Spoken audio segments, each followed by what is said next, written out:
एमपीएससीचे paper हे आपण predict करून ॲनालिसिस जर केलं तर लक्षात येतं की कशा प्रकारचे प्रश्न पडू शकतील. त्याच्यामुळे हेही लक्षात येतं की कशावर फोकस करायचं. आता रिसोर्स स्विच करायचा नाही. उरलेल्या 55 दिवसांमध्ये आधी जे केलं आहे तेच नवीन पुस्तक वाचायचं नाही. अबोव ॲव्हरेज टाईम रिव्हिजनला तुम्हाला अबोव ॲव्हरेज टाईम अभ्यासाला बसवावं लागेल. अबोव ॲव्हरेज टाईम अभ्यास बसवावं लागेल तर तुम्हाला बाकीच्या गोष्टी कॉम्प्रोमाइज करायला लागतील. मटेरियल रिसोर्सेस आता स्विच करू नका. आहे तेच रिसोर्सेस. नोट्स काढलेल्या पाहिजेत. नसतील काढल्या तर रेडी नोट्स आता वापरायला सुरुवात करा. काढलेल्या नोट्स रिवाईज करा. अबोव ॲव्हरेज टाईम रिवाईज करा.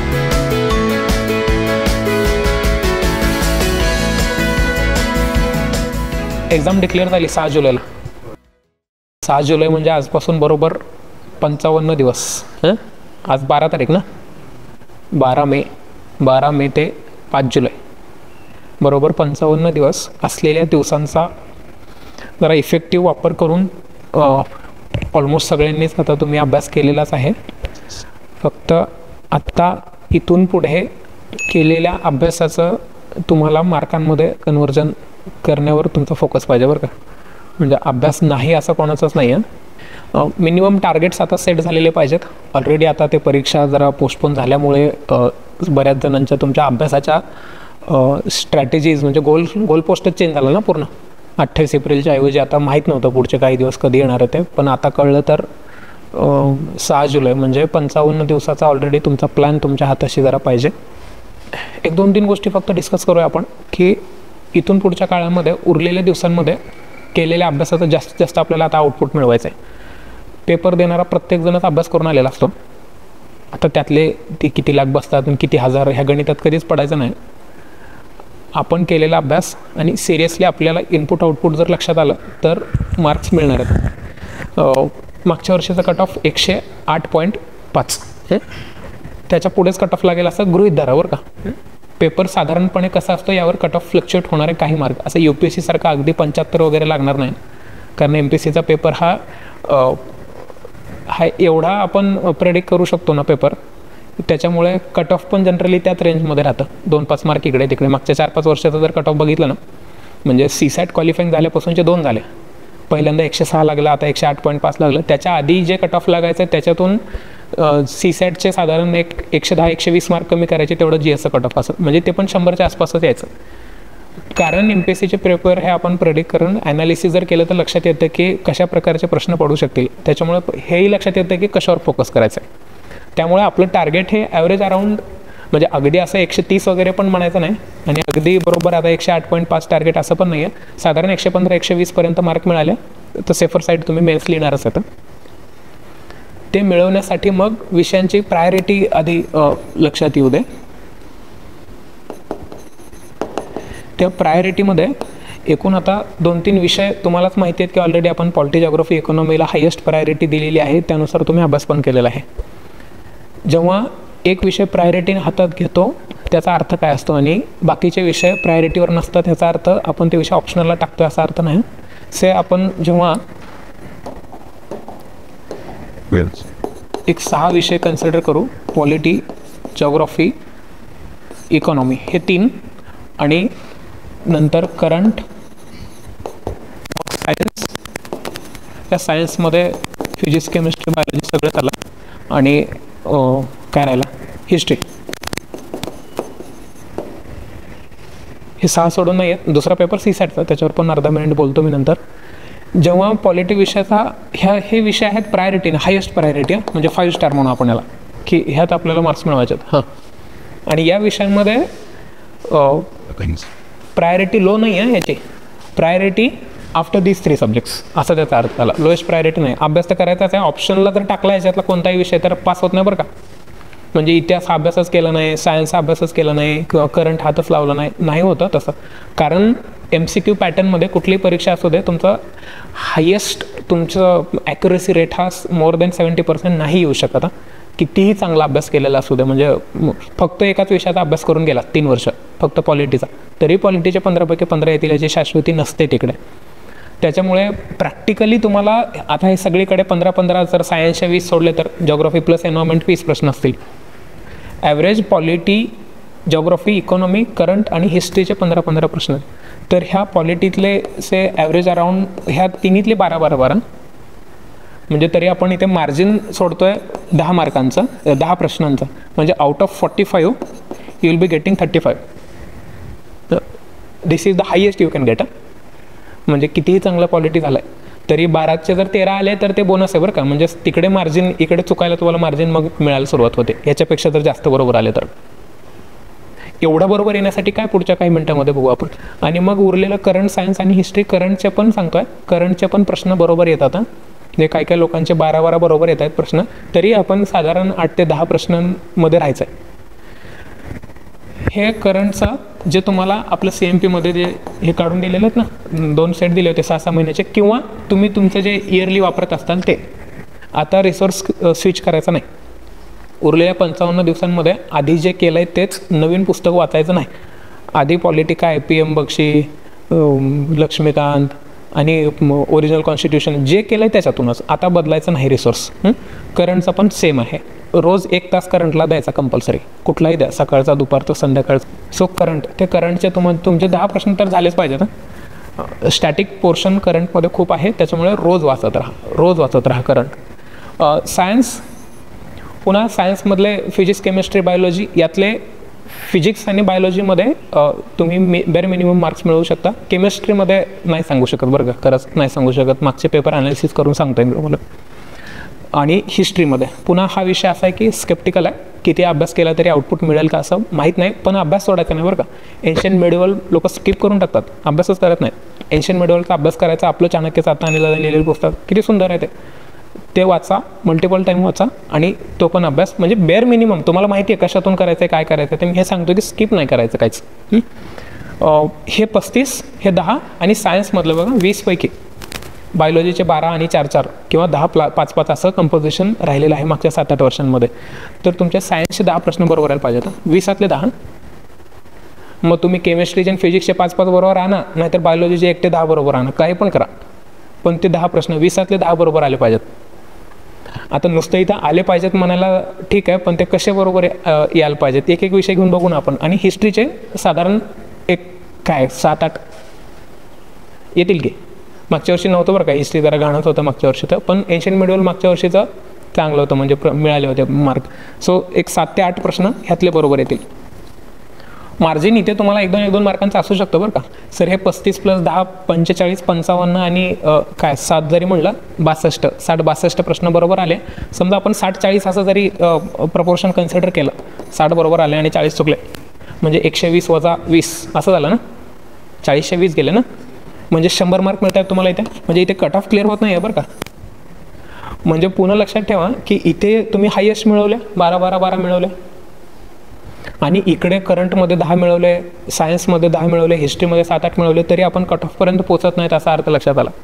म्हणजे आपल्याला पुन्हा इनपुट देणं गरजेचं आहे ह्या 3 विषयांमध्येच, कारण इकडे आता जास्त इनपुट देऊ शकत नाही. इकडेच इनपुट द्यायचं आहे, ते इनपुट तुम्हाला सायन्सवर द्यावं लागणार आहे, ते इनपुट तुम्हाला करंटवर द्यावं लागणार आहे. म्हणजे आत्ताचे प्रायोरिटी विषय हे जर अभ्यास करून झाले असेल तर पहिला सायन्स हातात घ्यायचा. विदाऊट सायन्स, जसं कंबाईनमध्ये विदाऊट सीसेटचे ते 20 प्रश्न आहेत ना, ते स्किप करून तुम्ही कंबाईनचे प्रिलिम पासच होऊ शकत नाही. म्हणजे absolutely there is no chance, 0 chance. You are guaranteeing yourself की you are going to fail. सायन्सचं तसंच आहे. सायन्सचे बेअर मिनिमम तुमचे हे प्रश्न 10 ते 12 प्रश्न, मग इकडे 8चं 9 करायचं आहे, इकडे 10चे 12 प्रश्न बरोबर करायचे आहेत, आणि मग ते गुण कसं तरी करून आपण म्हणणार आहेत 120 मार्काचा टार्गेट, पण आपल्याला पोचायचं आहे 108.5 मागच्या वर्षीचं प्लस 5 मार्क पुढचे 115पर्यंत. ह्या गणितात आता कसं पोचायचं आहे, तर त्यातला पहिला मुद्दा आहे की तुमची बेसिक रीडिंग झालेली पाहिजे. एक विषयाचं बघूया की पॉलिटीची बेसिक रीडिंग काय बेसिक रीडिंग तुम्ही जे आत्तापर्यंत वाचलं आहे ते. कोणी कोळंबे वाचलेलं असेल, लक्ष्मीकांत वाचलेलं असेल, चाणक्याचं आपलं पुस्तक वाचलेलं असेल, हे वाचून तुमच्या किमान नोट्स काढून झालेलं पाहिजेत. बिना नोट्सचा अभ्यासच होत नाही. नोट्स काढून झालेल्या पाहिजेत. आता नसतील काढलेल्या तर ऑलरेडी ज्यांच्या आहेत त्यांच्या नोट्स वाचायला सुरुवात करा. पहिल्या पानापासून पुस्तक घेऊन वाचायला सुरुवात केली तर होणार नाही. 800 पानात लक्ष्मीकांत जर बघितलं तर, आपले चाणक्याचे नाही म्हणलं तरी पुन्हा A4 साईजचं पान आहे, त्याचे 400 पान आहेत. म्हणजे ते तसं लक्ष्मीकांतच्या साईजच्या याच्यामध्ये ते 600च्या वर जाणारच आहे. कुठलंही पुस्तक घे, कारण विषयच तेवढा मोठा आहे. पुस्तक वाचून हा विषय होणार नाही, नोट्सच वाचाव्या लागतील तुम्हाला. आणि नोट्सचा अर्थ काय असतो की ज्या गोष्टी तुम्ही तुमच्यासाठी की आता ही गोष्ट जरा माझ्या मल्टिपल टाईम वाचून पण लक्षात राहत नाही आहे, म्हणून मी नोट काढून ठेवली आहे आणि ती महत्त्वाची पण आहे, अशाच गोष्टी ह्या नोट्स असतात. नोट्स म्हणजे वेगळं पुस्तक तुमचं नाही तयार करायचं. तसं केलेलं असेल तर त्याच्या मायक्रो काढलेल्या पाहिजेत. ह्या नोट्स आणि ह्या नोट्सचं तुमचं झालेलं पाहिजे रिव्हिजन. आता हे रिव्हिजन किती रिव्हिजन झालेलं पाहिजे? रिव्हिजन झालेलं पाहिजे मल्टिपल टाईम. आता ह्या मल्टिपलचा अर्थ किती? तुमच्याकडे जेवढा वेळ आहे, जर दिवसातले तुम्ही आता किती दिवसात तुमचं काही सेशन नाही आहेत ना बाकी, म्हणजे 24 तास तुमच्याकडे आहेत.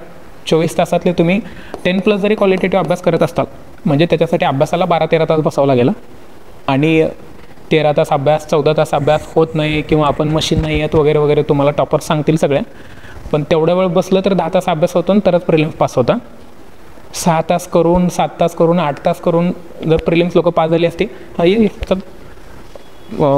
तर बेसिक फंडा हे सांगतोय की तुम्हाला क्वालिटी आणि क्वांटिटी दोघांना पण रिस्पेक्ट द्यावा लागणार. क्वालिटी तर करायचंच आहे, पण क्वांटिटी मॅटर्स. सो 10 तास अभ्यास करत असताल तर त्यामध्ये तुमचा रिव्हिजनचा किती वेळ आहे, अभ्यासाचा किती वेळ आहे हे तुम्हाला ठरवायला पाहिजे. म्हणजे समजा फॉर एक्झाम्पल आपण म्हणू की रोजचा जर तुमचा 10 तासाचा अभ्यास असेल तर त्याच्यात तुम्ही समजा एखादा विषय 2दा रिवाईज करून होते. विषय म्हणजे टॉपिक जे काय असेल ते. हा झाला average revision time. You are going to revise the things more than average time. जर लोक 10 वेळेस रिवाईज करत असतील तर तुम्हाला 10+2 वेळेस रिव्हिजन करावं लागेल. लोकांचे 15 वेळेस होत असेल तर तुम्हाला 15+2 3 वेळेस करावे लागणार आहे.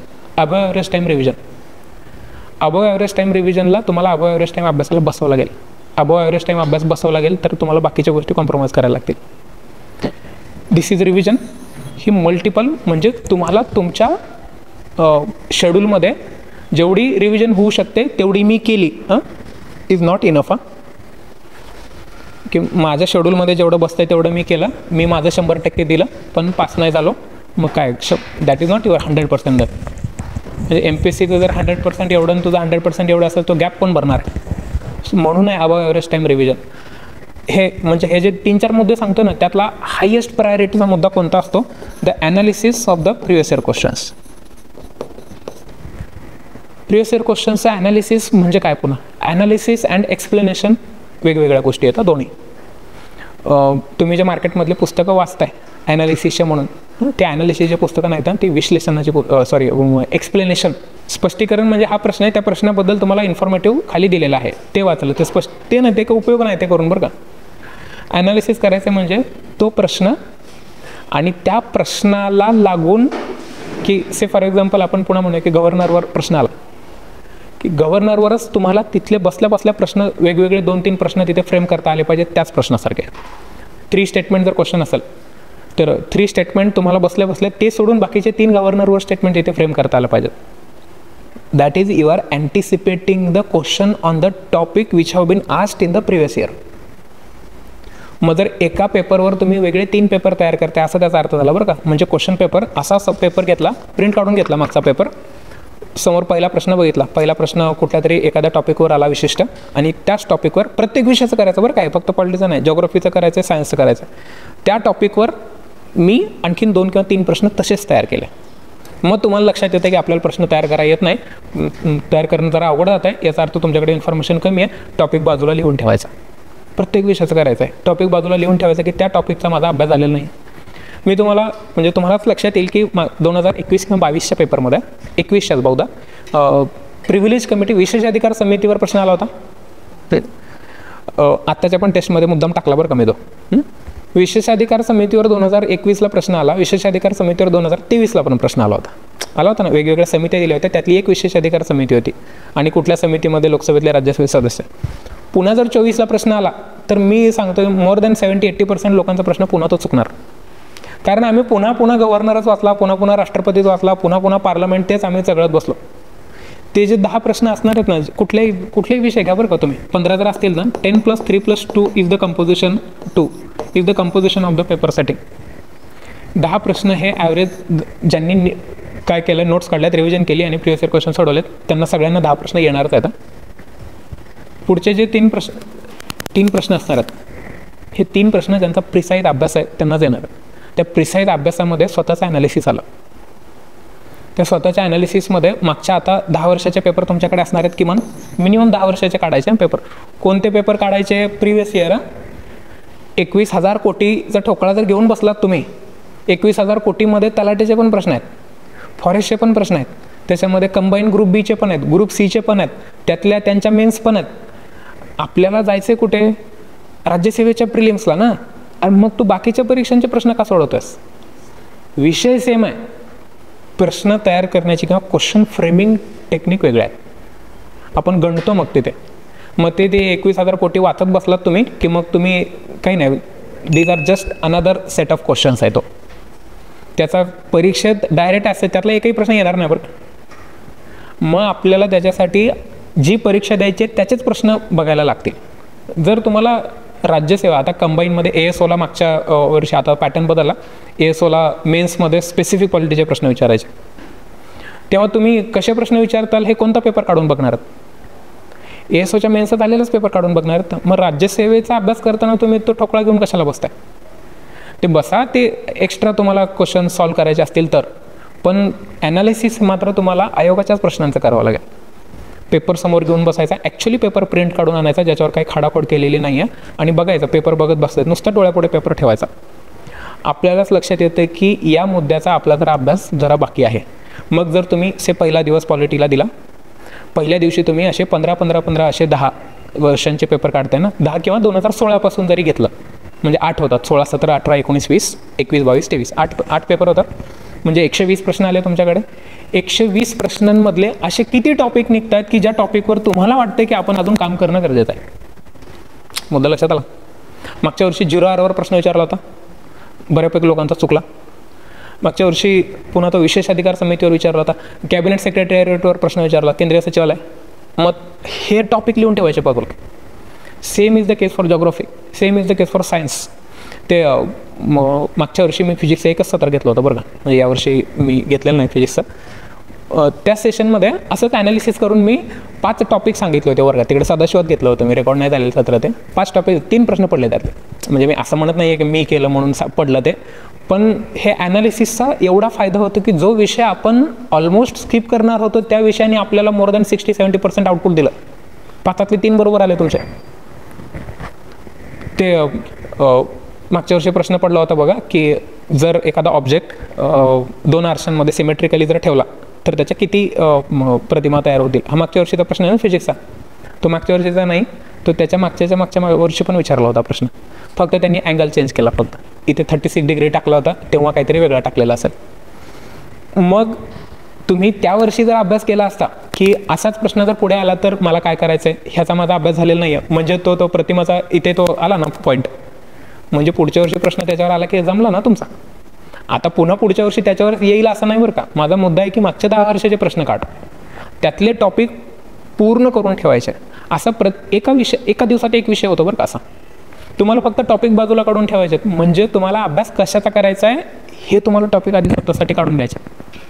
आय होप मुद्दा कळतो ना सगळ्यांना, ऑनलाईन पण. आणि म्हणजे हे सगळे हिस्ट्री, खरं तर इतिहासाचं जरा अवघड जातं बरं का असं करणं, कारण इतिहासात बरेच म्हणजे डायनॅमिझम नाही आहे खरं तर ते, कारण विषयच एवढा असा डोंगरा एवढा आहे की काय विचारतील सांगता येत नाही.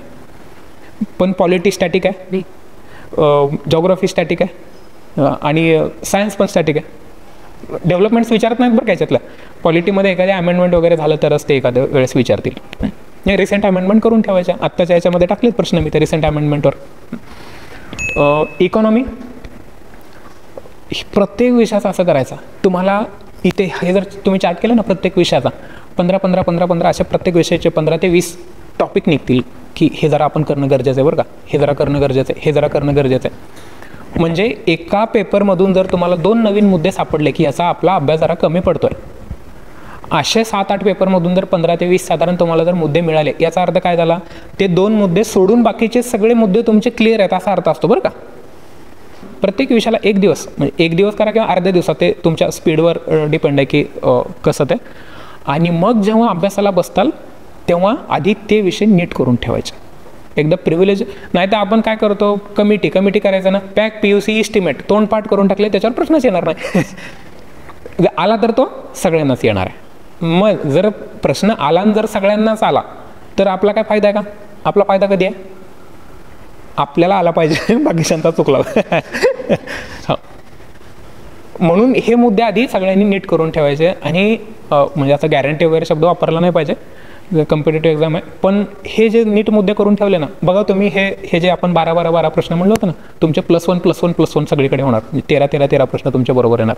म्हणजे तुम्हाला इकडे मार्जिन जास्त मिळते. सायन्समध्ये एखादा जरी एक्स्ट्रा चुकला तरी सगळीकडचे, म्हणजे सायन्सचे 10 ते 12 बरोबर येणार, इतिहासाचे पण 7-8 बरोबर येणार, करंटचे पण 10-11 आणि इकडचे 12 ते 13 होणार. म्हणजे तुमचा स्कोर पार जाणार. म्हणजे असं 115-120 पर्यंत ऑलरेडी तुमचा स्कोर जाणार आहे. That is previous year question analysis. तिसरा मुद्दा येतो मग टेस्ट सिरीजचा, जे ऑलरेडी आता तुमच्या सोडून झालेला आहे. काही लोकांनी टेस्ट दिलेल्या असतील किंवा दिलेल्या नसतील. 2 मुद्दे येतात टेस्टचे. टेस्ट दिल्या तर काय, टेस्ट नाही दिल्या तर काय. टेस्ट दिल्या खूप मार्क मिळाले आणि काहीच मार्क मिळत नाहीत. ह्या सगळ्या केसेसचा MPSCच्या रिझल्टशी, प्रिलिम्सच्या डायरेक्ट संबंध नाही. का ते सांगतो तुम्हाला मी. इथे तुम्ही टेस्ट दिल्या आणि इकडे खूप चांगले मार्क मिळाले, it doesn't guarantee you the success in the prelims. At the same time इकडे टेस्ट दिल्या पण इकडे जरा स्कोर चांगला येत नव्हता म्हणजे कायम 80च्या खाली राहिलो, कायम 90च्या खाली, कायम असं जर, this doesn't also guarantee the failure in the prelims. आणि टेस्ट दिल्याच नाहीत, आता ते तुमच्या नेचरवर आहे बरं का, की MCQ सोडवायचे का नाही सोडवायचे. हायली रेकमेंडेड आहे की टेस्ट दिल्या पाहिजेत, हे करायला नाही पाहिजे. हायली रेकमेंडेड आहे की टेस्ट सोडवल्या पाहिजेत, कारण त्याच्याने 2 गोष्टी होतात. एक, we are fulfilling the demand is of the MCQs, we are fulfilling, म्हणजे जी डिमांड आहे तो सप्लाय देतो, ती फुलफिल होते. आणि दुसरी गोष्ट, आपल्याला ते MCQच्या पद्धतीनं विचार करायची सवय लागते, म्हणून आपल्याला टेस्ट द्यायच्या असतात. आता ह्या टेस्टचा काय उपयोग असतो, एक सगळ्यात मोठा बेनिफिट आहे तो म्हणजे इन्फॉर्मेशन गॅदरिंग. याच्या व्यतिरिक्त त्याचा टेस्ट सिरीजचा तुम्हाला फायदा तेव्हाच होऊ शकतो जेव्हा क्वेश्चन पेपर आयोगाच्या धर्तीवर सेट केलेला असतो. अदरवाईज तुम्हाला क्वेश्चन पेपरचे पुन्हा प्रकारवर कमी, प्रचंड अवघड क्वेश्चन पेपर काढू शकतो. फॅक्च्युअली काहीतरी असं चुकवायचं थोडंसं, 2.1, 2.2, 2.3, 2.4 बसा बोंबलत. अवघड आहे ना. असं नसतं लक्षात, तर कोण त्याला सेन्ससच विचारायचं काहीतरी. सांग 2011ला पुण्यातला सेक्स रेशो विचारला आपल्याला, मग असतो तो सेन्ससमध्ये. असं नसतं ना करत कोणी.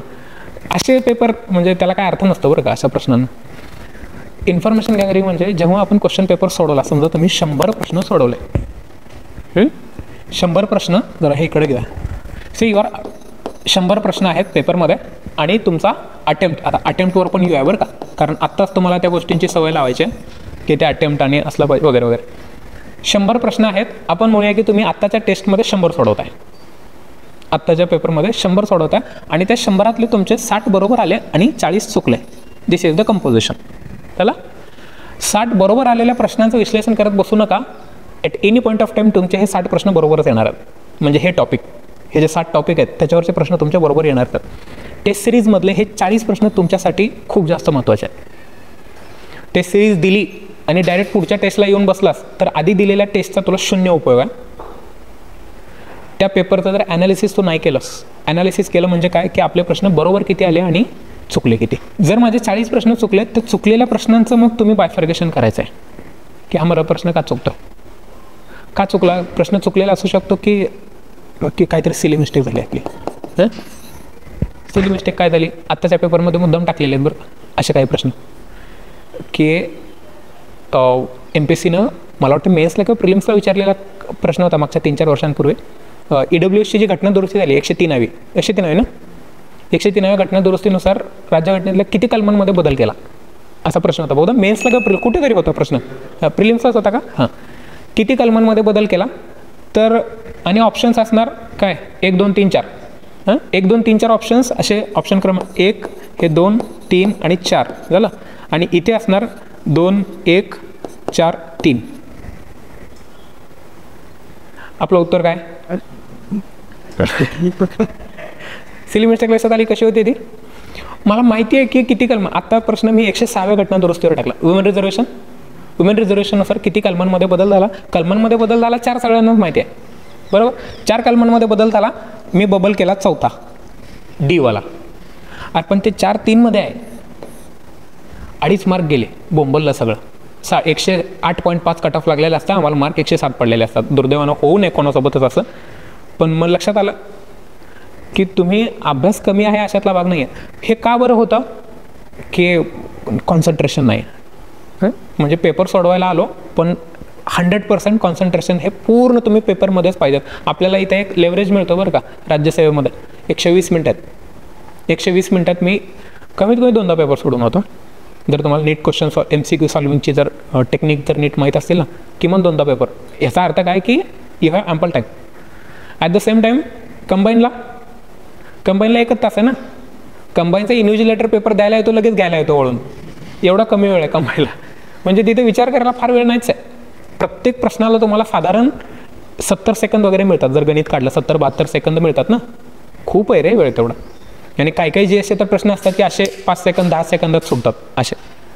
म्हणून घाई नाही करायची, काळजीपूर्वक वाचायचा. Read the question double. प्रश्न 2दा वाचायचा. मी ऑलरेडी तुम्हाला आधी पण सांगितलेलं आहे बरं का. प्रश्न 2दा वाचा. अंडरलाईन करा. काय विचारलं? इनकरेक्ट विचारलंय, नॉट करेक्ट विचारलंय, नॉट इनकरेक्ट विचारलंय. नॉट इनकरेक्ट मला कळलंच नाही काय म्हणायचं. नॉट इनकरेक्ट चुकीचं नाही म्हणजे बरोबर ना. मग तिथे लिहून ठेवायचं की आपल्याला करेक्ट म्हणजे कोणतं ते उत्तर लिहायचं असं. ही टाळायची बरं का. हे मार्क हे पाप आहे बरं का. हे पाप. दुसरे प्रश्न असतात जे आपले चुकतात, जे असतात जिथे आपल्याला कन्फ्युजन होतं की 3 स्टेटमेंट दिलेले आहेत, 2 माहिती आहेत, 1 माहीत नाही. किंवा 2 स्टेटमेंट दिलेत, पहिलं माहिती आहे, दुसरं माहीत नाही. किंवा कन्फ्युजन व्हायला माहिती आहे, वाचलंय पण सगळं माहिती आहे, असं डोळ्यासमोर आहे. पर्वतरांगा डोळ्यापुढे आहेत सगळ्या, पण नावच आठवत नद्या पण गावातून झाली हो, पण लांबी माहीत नाही. याचा अर्थ काय झाला? रिव्हिजन कमी पडली बरं का. म्हणजे तो प्रश्न बाजूला लिहून ठेवायचा आणि काय म्हणायचं, ह्या प्रश्नाची म्हणजे ह्या टॉपिकची रिव्हिजन कमी पडली. ह्या 35 10 प्रश्न हे असे साधारण 30 प्रश्न असे, आणि सिली मिस्टेक एखादा ते पण असेल तर असेल, पण हे होऊ नाही द्यायचा. हे प्रश्न सगळ्यात जास्त महत्त्वाचे असतात. या प्रश्नांमध्ये आपल्याला एकही स्टेटमेंट माहीत नसतं. पहिलं पण माहीत नाही, दुसरं पण असेल तर तिसरं पण माहीत नाही. म्हणजे absolutely we are blank about the question. राज्यसेवेच्या 100 प्रश्नांमधले असे 10 प्रश्न असतात की ज्याच्याबद्दल आपल्याला ओके ठोक काहीच माहीत नाही, मागचं पुढचं काही ॲब्सोल्युटली माहीतच नाही आपल्याला काहीच. त्या प्रश्नाबद्दल आपण वाचलेलंच नाही आहे. असे प्रश्न इतिहास, सायन्स आणि करंटचे असतात. जॉग्राफी, इकॉनॉमी आणि पॉलिटी, ह्या 3 विषयाबद्दल जनरली असं होत नाही की आपण काही याच्याबद्दल वाचलेलंच नाही. त्या पेपरबद्दल तुम्हाला हे किंवा हे होऊ शकतं बरं का, कन्फ्युजन किंवा सिली मिस्टेक होऊ शकते. पण त्या 3 विषयांमध्ये ह्या 2 गोष्टी होणार नाही, कारण आपल्याला त्याचा आवाका माहिती आहे रे. स्टॅटिक विषय आहे. सायन्स पण स्टॅटिक आहे, पण आवाकाच माहीत नाही. प्रश्न आल्यावर कळते की सायन्समध्ये हे पण असतं. 10 प्रश्न हे मग टेस्ट सिरीजमधले 10 प्रश्न जास्त आपल्यासाठी महत्त्वाचे आहेत. की कंटेंट आपल्याला आता नव्याने मिळाला ना, तो नव्याने मिळालेला कंटेंट रिस्पेक्टिव्ह आपल्या नोट्समध्ये अपडेट करून ठेवायचं. की आत्तापर्यंत मला माहीत नव्हतं वुमेन रिझर्वेशनमध्ये किती कलमांमध्ये बदल झाला आहे, तर आता 4 पेपरमध्ये वाचलं, ओके ठीक आहे, कळलं, विसरून जाणार बरं का ॲब्सोल्युटली तुम्ही. इथून पुढच्या 10, 15, 20 दिवस, 1 महिन्यानंतर ॲब्सोल्युट विसरून जाणार तुम्ही. त्याच्यामुळे तिथे रिस्पेक्टिव्ह टॉपिकच्या इथे तुम्ही ते नोट डाऊन करून ठेवायचं, कारण हे पेपर तुम्ही पुन्हा रिवाईज करणार नाही आहेत. टेस्ट सिरीजचा उपयोग असा करून घ्या. झालेला पेपर स्वतः बसून 2 तास ॲनालिसिस करायचं पेपरचं. ते स्पष्टीकरणाचं तुम्हाला जे शीट दिलेलं असतं ते बघत बसू नका. तुमच्या बरोबर किती आले, जे प्रश्न चुकलेत ते गोळे करा. विषय मांडा इकडे 6 बाजूला, त्या 6तले माझे किती चुकले, माझे किती बरोबर आहे ना. म्हणजे जी स्ट्रॅटेजी तुम्ही फायनल पेपरला वापरणार आहेत ती स्ट्रॅटेजी आता किती 7 झाले ना पेपर, किमान 8व्या 9व्या 10व्या पेपरसाठी तरी वापरा. अटेम्प्टचा विषय आहे, किती अटेम्प्ट असला पाहिजे. आता जनरली अटेम्प्ट एवढा असला पाहिजे 90, 100, 85 असं आकडा सांगता येत नाही बरं का. पेपरच्या काठिण्य पातळीवरून ठरणार आहे ती हाऊ पेपर इज टफ और इझी. तर पेपर जर आपण ही मॉडरेट रेंज जर कन्सिडर केली पेपरची, तर इकडे सोपा आहे आणि इकडे टफ पेपर आहेत बरं का. हे इझी साईडला आहेत आणि हे टफ आहेत, हे मॉडरेट आहेत. मला लक्षात आलं की याला जरा टफच आहे पेपर, की 2-3 सेक्शन वाचून झाल्यावर लक्षात येतं बरं का. असं नुसतं एका सेक्शन आहे, पॉलिटी वाचलं, सायन्स वाचलं, इतिहास पण वाचलं, अरबावा पण जमतच नाही, टफ पेपर आहे समजायचं. अशा वेळी जरा अटेम्प्ट रिस्ट्रिक्ट ठेवायचा प्रयत्न करायचा. कुठपर्यंत restrict? Average around 85, average around 85.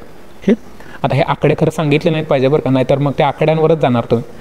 फक्त तो तुमचा जजमेंट कॉल आहे, ऐनवेळी घेतलेला कॉल आहे ना तो. की पेपर कसा आहे, सो माझा अटेम्प्ट जनरली कुठपर्यंत पाहिजे. सोपा पेपर असेल ऑफकोर्स किती पाहिजे अटेम्प्ट, 101 अटेम्प्ट करायला पाहिजे सोपा जर असेल तर. आणि जर लक्षात आलं की पेपर आहे बाबा चांगला पेपर आहे, अभ्यास असेल तर होऊ शकतो, तर अशा पेपर ॲव्हरेज अराउंड 90 प्लस. म्हणजे तुम्ही हे इथे करावं म्हणून सांगतोय बरं का मी, हे म्हणजे आत्ताच्या आपले जे टेस्ट सिरीजचे प्रश्न चालू आहेत ना पेपर, तिथे करावं. आत्ता तुमचे अटेम्प्ट तेवढे होत असतील ना, 90 अराउंड होत असतील अटेम्प्ट, हां तर तेवढा ठेवायचा, अराउंड 90 अटेम्प्ट ठेवाच. कारण कमी अटेम्प्ट केला की मग प्रकरणं अवघड व्हायला सुरुवात होत्या, की अटेम्प्ट कमी केला तर मग तुमची ॲक्युरसी ही हायेस्ट पाहिजे, जे चान्सेस जरा कमी असतात. सो एक 2-3 गोष्टी फक्त रिवाईज करतो. पहिल्यांदा मटेरियल रिसोर्सेस आता स्विच करू नका, आहे तेच रिसोर्सेस. नोट्स काढलेल्या पाहिजेत, नसतील काढल्या तर रेडी नोट्स आता वापरायला सुरुवात करा. काढलेल्या नोट्स रिवाईज करा, अबव ॲव्हरेज टाईम रिवाईज करा. आणि चौथी गोष्ट, आत्ता जे सगळ्यात महत्त्वाचा आत्ताच्या मागच्या 15-20 मिनिटांमधला मुद्दा आहे तो म्हणजे analysis. Previous year question paper आत्तापर्यंत ज्यांनी केलं असेल, बऱ्याच लोकांना मी पर्सनली जे भेटायला आले त्यांना सांगितलेलंच आहे, त्यांनी केलं असेल चांगलंच आहे, नसेल केलं तर अजून वेळ आहे बरं का. हा असं करत करत करत करंट तर तुम्ही पॅरलली रोज करणार म्हणजे उरले विषय 5. करंट रोज करायचं आहे साधारण 1 ते 1.5 तास, त्याला सुट्टीच द्यायची नाही. आणि मग उरलेल्या दिवसभरामध्ये साधारण मी रेकमेंड करतो की एकच विषय करा, 2 किंवा 3 विषय करू नका. आणि असलेल्या टेस्ट झालेल्या मागे ऑलरेडी आपल्या 10 टेस्ट आहेत शेड्यूल, त्यातल्या 7 झाल्यात. झालेले पेपर्स त्याच्या आधी सेक्शन वाईज झाल्या होत्या टेस्ट तुमच्या प्रत्येक विषयाच्या, ह्या टेस्टचं आणि प्रिव्हियस इयर. अगेन हे एवढं मिनिमम केलं ना, कोई नाही रोक सकता, 400 पार, 100% पास होणार. सो हे बेसिक आहे. मग आत्ताचा हवा असेल तर तुमचे काही प्रश्न, एक फक्त की ते आत्ता आयोगाने जे सांगितलं ना फॉर्म भरायला कोणाला परमिशन आहे, क्लॅरिटीने सांगतो. ज्या लोकांना SCBCचं रिझर्वेशन अवेलेबल आहे, म्हणजे जी लोक जातीनं मराठा येतात, म्हणजे त्यांना आता SCBC रिझर्वेशन त्यांनाच दिलं ना, MPSCनं ओपन आणि EWSला लिंक ओपन करून दिली आहे फक्त, तीच लोक फक्त फॉर्ममध्ये बदल करू शकतील. म्हणजे समजा आधी मी मराठा कॅन्डिडेट आहे, फॉर्म भरतावेळी SCBC नव्हतं म्हणून मी EWS सर्टिफिकेट काढून EWS भरला ना, EWS आणि SCBC दोन मिळणार नाही.